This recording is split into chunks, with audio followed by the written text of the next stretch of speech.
In the measured judgment of this court, the following sentence, based upon the jury's verdict of guilty as to each count of the indictment, is believed to meet the test which has been stated.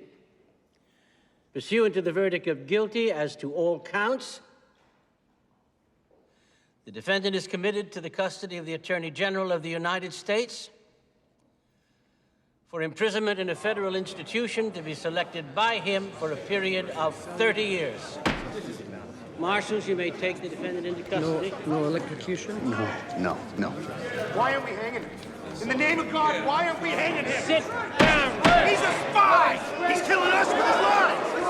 In the name of God, why aren't we hanging him? That's right. He's a spy! He's a spy!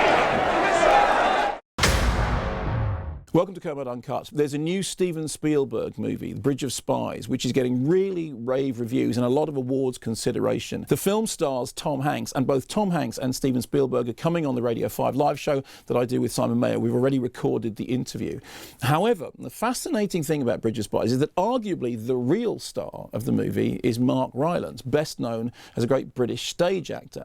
Now, interestingly enough, decades ago, Steven Spielberg offered Mark Rylance a not inconsiderable role in his adaptation of Empire of the Sun, but Rylance said he wanted to concentrate on his stage work and turned Spielberg down, something very few people do.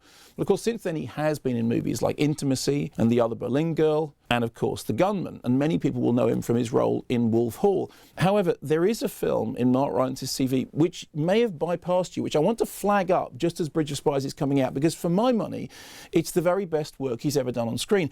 It comes from 1992. And it's an adaptation of John Healy's memoir, The Grass Arena. It was made for screen too, and I saw it on television. In fact, I watched it in preparation for an interview I was going to do with its director, Gillis McKinnon. The Grass Arena is an extraordinary piece of work, an account of a man who falls foul of alcoholism and homelessness, and who, whilst he's in prison, learns about chess, at which he demonstrates an extraordinary ability. I remember watching it the first time, not really knowing much about Mark Rylance, and being stunned by his on-screen presence. So convincing is his portrayal of that central role. Now, since then, I've never seen the film in a theatre. I'd love to see it theatrically projected.